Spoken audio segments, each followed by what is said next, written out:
Hello बच्चों, this is Krishna Vashishtha और आप मुझे सुन रहे हैं टैट्स गुरु चैनल पर। यहाँ पे मैं आपको साइकोलॉजी कराता हूँ और इन दिनों जो मैं वीडियोस यहाँ पे बना रहा हूँ, जो सेशन यहाँ पे मैं रिकॉर्ड कर रहा हूँ, वो एजुकेशनल साइकोलॉजी को लेकर बने हुए हैं। उम्मीद करता हूँ कि आपको ये जो सीरीज़ मैंने चलाई हुई है अपने चैनल पर, ये आपको बहुत ही अच्छे से समझ में आ रही होगी और आप नोट्स बना के पढ़ रहे होंगे। जो ये एजुकेशनल साइकोलॉजी मैं आपको टीच कर रहा हूँ, बिल्कुल राइट फ्रॉम स्क्रैच, जिसको कहते हैं कि जीरो से स्टार्ट है।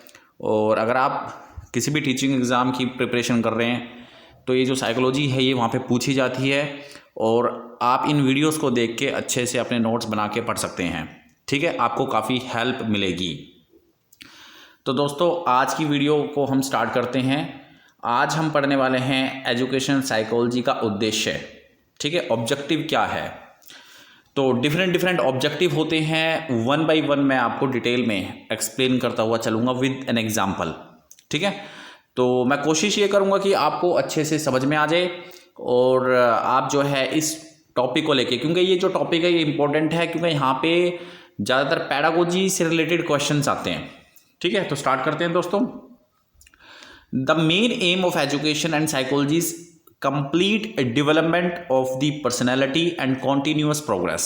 ठीक है, तो पहली लाइन से आपको पता चल गया कि जो मेन एम है साइकोलॉजी का, एजुकेशन साइकोलॉजी का जो मेन एम है वो बच्चे के पर्सनैलिटी और उसके कॉन्टीन्यूअस प्रोग्रेस, यानी कि उसका जो विकास है वो लगातार होता रहे। मेन एम ये है। This can be done by studying the individual, by knowing the nature of man. The children will grow and get a definite direction for their activities. अब इस सारी प्रोसेस के अंदर हमें बच्चे के बिहेवियर को अंडरस्टैंड करना है, क्योंकि मैं पिछली वीडियोज़ में भी आपको काफ़ी बार बता चुका हूँ कि ग्रो करने के लिए, ग्रो करवाने के लिए हमें सबसे पहले किसी के बिहेवियर को जानना बहुत ही आवश्यक है।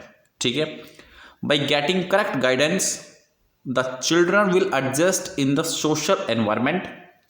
अगर आप एक बच्चे को अच्छी गाइडेंस दोगे, उसको अच्छे तरीके से इंस्ट्रक्शन प्रोवाइड करोगे, ऑब्जर्व करोगे, तो एक बच्चे को राइट डायरेक्शन मिलती है और उसको सोशल एनवायरनमेंट में एडजस्ट होने का एक अपॉर्चुनिटी मिलती है and will fulfil their social responsibility. तो बच्चा क्या करता है, ग्रो होके जब वो समाज में अपने रोल को लेते हैं, हम समाज में जो है बेसिकली अपनी जिम्मेवारी को अच्छे तरीके से वो निभा सकता है।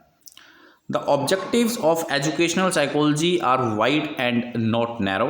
Some of the objectives are as under. ठीक है, अब कुछ ऑब्जेक्टिव्स मैं आपको बताने वाला हूँ, तो प्लीज़ आप ध्यान से सुनिएगा। ठीक है, तो सबसे पहला जो ऑब्जेक्टिव है वो है harmonious development of the child. इसका मतलब ये है कि हम चाहते हैं कि बच्चे का जो विकास हो, जो कॉन्टीन्यूस उसका प्रोग्रेस लगातार होना चाहिए। पहली बात तो ये चीज़ आपने समझ ली है। उसका जो विकास हो वो पूरा जो है 360 डिग्री में हो, ऑल अराउंड उसकी जो है प्रोग्रेस हो। ये ना हो कि हम केवल उसको सिर्फ पढ़ाते रहें और इसके अलावा जो एक्स्ट्रा करिकुलर एक्टिविटीज़ होती हैं वो उस बच्चे से हम कराएं ना। मतलब एजुकेशन तो हम उसको दे रहे हैं, टीचिंग तो उसकी हो रही है, लेकिन साथ में वो ये ना हो कि केवल पढ़ाई का ही कीड़ा बन के रह जाए। खेलों में भी उसको अपॉर्चुनिटी हम दे सकते हैं पढ़ाई के साथ साथ। और उसके अलावा बहुत सारी चीज़ें होती हैं। फिजिकल डेवलपमेंट उसका अच्छे से होना चाहिए, मेंटल डेवलपमेंट उसका अच्छे से होना चाहिए, इमोशनल डेवलपमेंट उसको अच्छे से होना चाहिए कि एक अच्छा नागरिक वो जो है समाज के अंदर बने। ठीक है, तो harmonious development of the child जो है ये मेन ऑब्जेक्टिव है एजुकेशन साइकोलॉजी का। अगर एजुकेशन साइकोलॉजी को हम अप्लाई करते हैं तो मेन उद्देश्य हमारा ये है कि बच्चे का जो है विकास जो है वो ऑल अराउंड होना चाहिए। ठीक है, उसके बाद नेक्स्ट ऑब्जेक्टिव की बात कर लेते हैं। To develop proper attitude in the teacher. ठीक है, टीचर का एटीट्यूड जो है वो प्रॉपर होना चाहिए। ऐसा ना हो कि टीचर ही ऐसा है कि वो इंटरेस्ट ही नहीं ले रहा है बच्चों में, तो बच्चों को पढ़ाएगा कैसे। ठीक है, सपोज करो एक क्लास है, वो क्लास बिल्कुल ही नहीं पढ़ती है, क्लास के अंदर 30 बच्चे हैं, वो बिल्कुल ही नहीं पढ़ते हैं और टीचर जो है, टीचर को बिल्कुल एंड तक जाना चाहिए, उसको उसके पास पेशेंस होना चाहिए। वो ये ना है कि वो ये ऐसा ना हो कि वो नेगेटिव हो जाए बच्चों के लिए कि भाई यार इस क्लास के बच्चे तो पढ़ते ही नहीं है यार, मैं करा के मैं थक चुका हूँ, मैं क्या क्या कर रहा हूँ। तो टीचर का जो एटीट्यूड है, क्योंकि बहुत ही चैलेंजिंग जॉब है टीचिंग की, उसका जो एटीट्यूड है वो प्रॉपर होना चाहिए। अगर टीचर का एटीट्यूड ही प्रॉपर नहीं है तो बच्चों को गाइड कर ही नहीं पाएगा, बच्चों को इंस्ट्रक्ट कर ही नहीं पाएगा, बच्चे बात ही नहीं मानेंगे। टीचर का पूरा कंट्रोल होना चाहिए क्लास के ऊपर, वो बच्चे फिर बात ही नहीं मानेंगे। ठीक है, तो ये सारी चीज़ें जो है टीचर को हेल्प करती है। मतलब एजुकेशन साइकोलॉजी की अगर अंडरस्टैंडिंग है टीचर के अंदर तो वो उसकी टीचिंग में उसको वो हेल्प करेगी। ठीक है, और भी बहुत सारे जो है मेन ऑब्जेक्टिव्स हैं वो 1 बाय 1 मैं आपको डिस्कस करूंगा, आपके साथ डिस्कस होगा। ठीक है, नेक्स्ट पॉइंट देख लेते हैं, to help teach to create correct educational situation. ठीक है, अब एजुकेशनल साइकोलॉजी की अगर अंडरस्टैंडिंग है तो टीचर की ये हेल्प करता है एजुकेशनल सिचुएशन को क्रिएट करने में। एजुकेशनल सिचुएशन में मैं सबसे बढ़िया एग्जांपल आपको देना चाहता हूँ डिसिप्लिन का। ठीक है, अगर क्लास के अंदर डिसिप्लिन होगा तो एक एजुकेशनल सिचुएशन वहाँ पे है, वहाँ पे फिर पढ़ाई हो सकती है, वहाँ पे एजुकेशन टीचिंग हो सकती है। ठीक है, टीचर जो है बच्चों को पढ़ा सकता है, एक एजुकेशनल सिचुएशन वहाँ पे बनी हुई है, पढ़ाई का एनवायरनमेंट वहाँ पे बना हुआ है। कौन बनाएगा? टीचर बनाएगा। ठीक है, तो टीचर को अंडरस्टैंडिंग है इस चीज़ की। एजुकेशनल साइकोलॉजी की अगर अंडरस्टैंडिंग है तो वो अच्छे से इस चीज़ को, इस चैलेंज को अच्छे से वो निभा सकता है। ठीक है, अगर डिसिप्लिन ही नहीं है क्लास के अंदर, शोर शराबा हो रहा है, नॉइज़ है, बच्चे इनडिसिप्लिन हैं, तो फिर वहाँ पे पढ़ाई नहीं हो सकती। ठीक है, तो ये एक अच्छा एग्जाम्पल मैंने आपको दिया है। नेक्स्ट बात करते हैं to help organising the subject matter. अब एजुकेशन साइकोलॉजी यहाँ पे भी हेल्प करता है हमारी कि वो सब्जेक्ट मैटर को अच्छे से ऑर्गेनाइज कराता है। अब इसका सबसे बड़ी एग्जांपल है कि सपोज करो कि इंग्लिश की बुक है। अब बच्चा जो है, बच्चे को देखो सब्जेक्ट मैटर का ऑर्गेनाइजेशन होने का क्या मतलब है कि देखो सबसे पहले बच्चों को क्या पढ़ाया जाता है? सबसे पहले बच्चों को इंग्लिश अल्फ़ाबेट पढ़ाए जाते हैं, ABCDEFGH, तो ये इंग्लिश अल्फ़ाबेट है। ठीक, उसके बाद थोड़ा सा एडवांस कर देते हैं तो बच्चा थोड़ा वर्ड बनाना सीखता है। ठीक है, वर्ड में काफ़ी सारे लेटर आते हैं, पहले तो सिंगल लेटर पढ़ा रहे हैं, उसके बाद फिर ग्रुप ऑफ लेटर्स बच्चों को पढ़ाया जा रहा है, उसके बाद फिर सेंटेंस बच्चों को पढ़ाया जा रहा है। तो इस तरीके से जो आपका करिकुलम होता है वो इस तरीके से होना चाहिए, पहले बिल्कुल बेसिक, उसके बाद जो है फिर धीरे धीरे वो एडवांस होता चला जाए। अब सपोज करो कि बच्चों को हम पढ़ाने की कोशिश कर रहे हैं, लेकिन स्टार्टिंग में ही बच्चों को हमने इस तरीके से चैप्टर्स दे दिए कि जहाँ पे डायरेक्टली ही सेंटेंस बने हुए हैं। अब बच्चों को तो लेटर्स के बारे में पता ही नहीं है, तो सीखेंगे कहाँ से? तो सब्जेक्ट मैटर का जो ऑर्गेनाइज्ड होना बहुत ही ज़रूरी है। ठीक है, तो एजुकेशनल साइकोलॉजी इस चीज़ की तरफ ध्यान देता है, वो हमारी हेल्प करता है, टीचर की हेल्प करता है सब्जेक्ट मैटर को ऑर्गेनाइज करने में। ठीक है, उसके बाद बात करते हैं एम्फासिस ऑन सोशल रिलेशंस।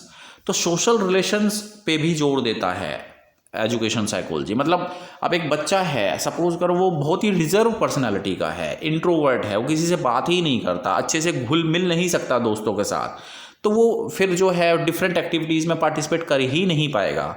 और एक्टिविटीज़ तो जान है एजुकेशन साइकोलॉजी में, क्योंकि एक्टिविटीज़, प्ले, इन सभी चीज़ों को ही जब बच्चे छोटे होते हैं तो ये चीज़ें जो है रामबाण की तरह होती हैं कि बच्चे जो है बहुत कुछ सीखते हैं सोशल कॉन्ट्रैक्ट दूसरों के साथ बनाने से। लेकिन बच्चा ही रिजर्व पर्सनालिटी का है तो वो दूसरों के साथ अच्छे से घुल मिल ही नहीं पाएगा, और जब वो घुल मिल नहीं पाएगा तो वो अच्छे से सीख नहीं पाएगा। तो सोशल रिलेशंस की तरफ अच्छे से ध्यान देता है।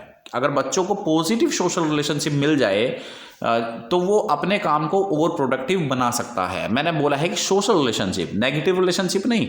अदरवाइज नेगेटिव रिलेशन का तो फिर वो एग्जांपल हो जाएगा बैड कंपनी। ठीक है, बच्चा फिर वो नेगेटिव डायरेक्शन में भी जा सकता है। तो पॉजिटिव जो है एनवायरनमेंट बच्चे के पास होना बहुत ज़रूरी है।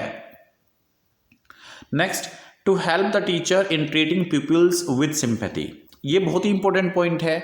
अगर क्लास में कोई बच्चा पढ़ता नहीं है तो टीचर जो है डायरेक्टली उसको डांटेगा नहीं, क्योंकि टीचर को पता है कि मेरी क्लास में अगर 30 बच्चे हैं तो सभी के इंडिविजुअल डिफरेंस होते हैं, सभी जो है सभी का सोचने की क्षमता अलग अलग होती है। तो शायद इस बच्चे के पास कुछ ऐसा रीज़न रहा होगा कि ये बच्चा अच्छे से नहीं कर पाया, तो टीचर इस चीज़ की तरफ ध्यान देगा। पहले क्या होता था, पहले टीचर सेंटर्ड एजुकेशन होती थी, तो वहाँ पे क्या है, टीचर पे ज़्यादा तवज्जो देते थे कि बच्चों को इस तरीके से कि जो ज़बरदस्ती के साथ बच्चों को पढ़ाया जाता है, फोर्सफुली बच्चों को पढ़ाया जाता था। लेकिन अब जो है सिंपैथी है, क्योंकि एजुकेशन हमारी it has become completely child centred. अब बच्चों की ज़रूरतों को ध्यान में रखा जाता है, बच्चों के इंटरेस्ट को, एटीट्यूड को ध्यान में रखा जाता है। तो टीचर जो है सिंपैथी से बच्चों को पढ़ाने की कोशिश करेगा, क्योंकि उसको पता है कि ये वर्क करती है, इट वर्क्स एक्चुअली। ठीक है। तो टीचर की इस वे में भी वो है जो एजुकेशन साइकोलॉजी है बहुत ही ज़्यादा इंपॉर्टेंट रोल प्ले करती है। नेक्स्ट बात करते हैं to help teacher in organising the material. अब मटेरियल की बात आ जाती है। The aim of educational psychology is to guide the teacher that whatever subject matter has been taught in the school should be properly organised. ठीक है। Teacher selects the subject matter and organise it. This will help the student in their mental development. कई बार हमारे साथ भी हो चुका है, क्योंकि हम जो है प्राइवेट टीचर हैं, तो अगर बाहर से कोई बुक्स आती हैं तो अथॉरिटी सबसे पहले बुक्स जो है सब्जेक्ट टीचर को दिखाएगी कि भाई आप देखो इस बुक को, और इसका जो कंटेंट है वो बच्चों के साथ नॉलेज के साथ रिलेट कर पाएगा। तो टीचर जो है बुक्स को सिलेक्ट करता है। और भी बहुत सारे जो है एजुकेशन मटेरियल होते हैं जो कि एक particular teacher, specific teacher select करता है बच्चों की टीचिंग के लिए। तो it should be completely organised, it should completely organised. ठीक है, चाहे वो सब्जेक्ट मैटर की बात हो, चाहे वो मटेरियल की बात हो, व्हाटएवर। तो ये जो है एक टीचर के पास जो है बहुत होना बहुत ज़रूरी है। तो एजुकेशन साइकोलॉजी इस वे में भी जो है टीचर की हेल्प करता है। तो एक टीचर के लिए एजुकेशन साइकोलॉजी का ज्ञान होना बहुत ज़रूरी है। ठीक है।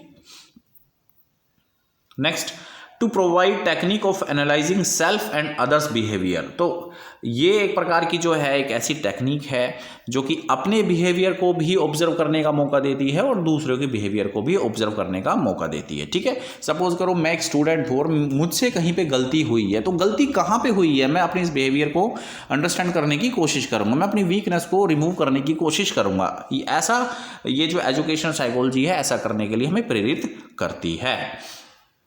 नेक्स्ट बात करते हैं to help the teacher in understanding his own job. Teacher, अब जैसे मैंने आपको बताया कि टीचर को भी एक मौका मिलता है अपनी जॉब को अंडरस्टैंड करने का। ठीक है, किस तरीके से बच्चों के साथ वो घुल मिले, किस तरीके से बच्चों को वो पढ़ाए, बच्चों बच्चे जो हैं, देखो सब कुछ टीचर के हाथ में होता है। क्लास के अंदर एनवायरनमेंट बनाना और वो ऑब्जर्व करे कि मैं जो पढ़ा रहा हूँ वो बच्चों को वास्तव में समझ में आ रहा है या नहीं आ रहा है। तो वो सारी चीज़ें जो हैं टीचर को मौका देती है। अच्छा, जब असेसमेंट की बात आती है, एवोल्यूशन की बात आती है, तो टीचर जो है अपना भी असेसमेंट कर सकता है कि हाँ मैंने ये सब्जेक्ट मैटर इनको बच्चों को पढ़ाया और इन्होंने इतना % गेन किया, और जिन बच्चों ने गेन नहीं किया वो गेन क्यों नहीं किया, क्या रीज़न रहे होंगे, what would be the reasons. तो इन सारी चीज़ों को जो है वो इवोल्यूट कर सकता है, फाइंड आउट कर सकता है और अपने अंदर जो वीकनेस है उसको निकाल सकता है। ठीक है, टू बिकम परफेक्ट टीचर। ठीक है। To provide teacher with proper method of teaching.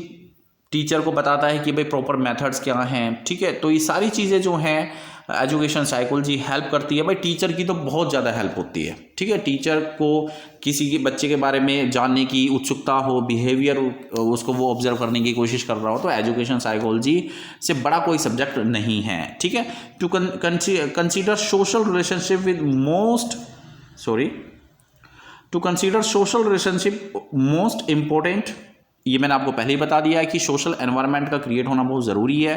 ठीक है। बच्चा जो है वो इंट्रोवर्ट ना हो, एक्सट्रोवर्ट हो, मतलब दूसरों के साथ अच्छे से घुल मिल जाए।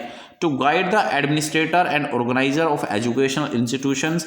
अब ये भी बहुत ज़्यादा इंपॉर्टेंट है कि भाई जो मैनेजमेंट है स्कूल का वो किस तरीके से गाइडलाइन निकालता है, रिलीज़ करता है बच्चों के लिए, ये भी बहुत ज़्यादा इंपॉर्टेंट है। ठीक है। To provide methods for measuring and evaluating. और एंड में जो ये पॉइंट आया है दोस्तों, ये बहुत ही ज़्यादा इंपॉर्टेंट है, क्योंकि एक टीचर व्हाटएवर जो भी वो चीज़ें पढ़ा रहा है बच्चों को, बच्चे के बिहेवियर को वो एडजस्ट मॉडिफाई करने की कोशिश कर रहा है अपनी टीचिंग स्टाइल से, तो बच्चे कितना % उस चीज़ को गेन कर रहे हैं, ये सारी की सारी चीज़ जो है हेल्प करती है एजुकेशनल साइकोलॉजी। तो दोस्तों ये डिफरेंट पॉइंट्स, कुछ एम्स मैंने आपको बताए, कुछ ऑब्जेक्टिव्स मैंने आपको बताए हैं एजुकेशनल साइकोलॉजी के। तो आई होप कि आपको सारी चीज़ें मैंने अच्छे से समझा दी है। इस वीडियो सेशन को देखने के लिए धन्यवाद, और चैनल पर अगर फर्स्ट टाइम आए हो तो सब्सक्राइब कर देना। Thank you very much. इस वीडियो को शेयर करना। थैंक यू दोस्तों, मिलते हैं नेक्स्ट वीडियो में नए टॉपिक के साथ।